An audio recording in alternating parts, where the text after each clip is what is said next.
2 days ago, I traveled from Hanoi to Haiphong, and the trip is about 110 kilometers long. It took me about 2.5 hours to get here.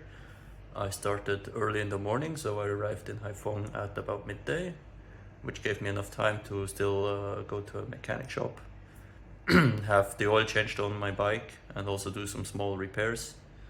The kickstand need to be replaced because it was leaning very much. Turns out the stand was bent and broken, and also the horn it wasn't working on my bike, and I have a light on my dash which indicates that I'm in the highest gear.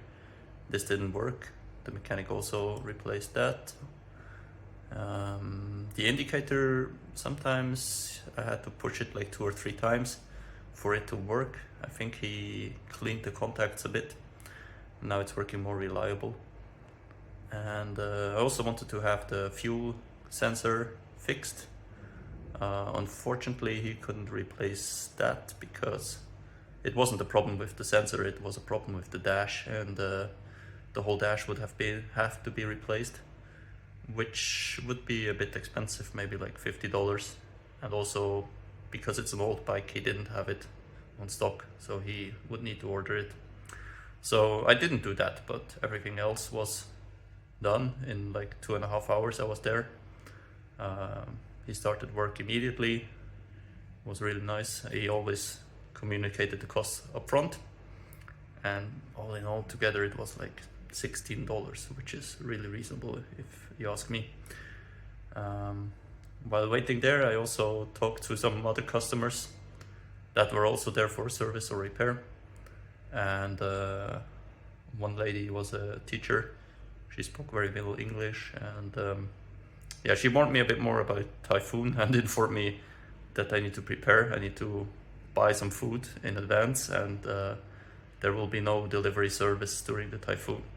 So I did so. I went to a supermarket. I thought I bought plenty of food, but then then the storm started to hit in the evening and during the night, and the whole next day. So yesterday the storm was going on, and there was basically no way to get out. I mean, in the morning it was still doable, so I was able to get some breakfast across the street and a coffee.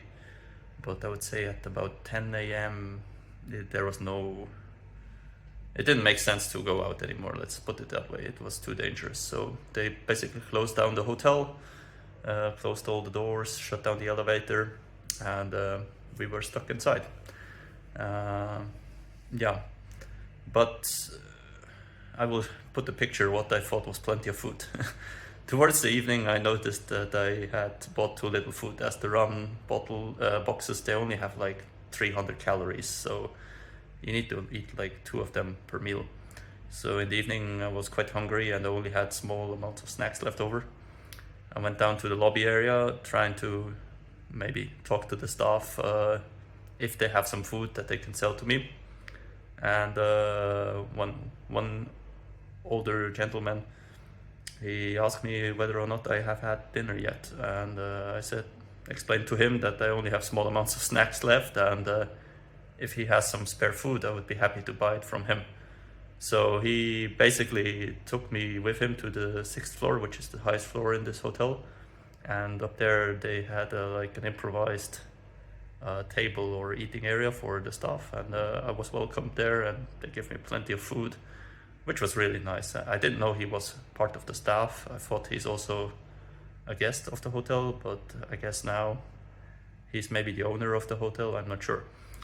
But yeah, it was very generous of him, and so I had a good meal and didn't go to bed hungry.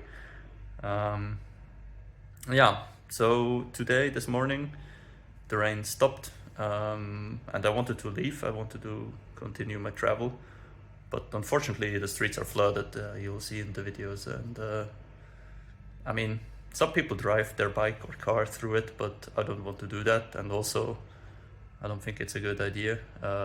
Especially yesterday, or I mean 2 days ago, at the mechanic shop, the lady I was talking to, she basically was in the shop because of that. She drove through a flood earlier and yeah, water got into the engine, and she had to basically had her whole engine cleaned and disassembled, and it took a lot of time and cost quite a bit of money. So I want to avoid that if possible. So yeah, I will stay another night. Unfortunately, yesterday evening also the water supply of the hotel was cut, so there's no more water.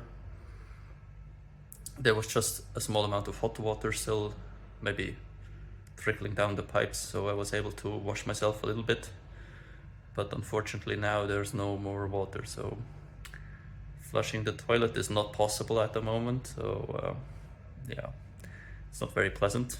I closed the bathroom door and opened the window, but what can I do? I mean, the repairmen are very busy at the moment, and I cannot really leave or go to a different city because I assume all hotels and houses are affected here.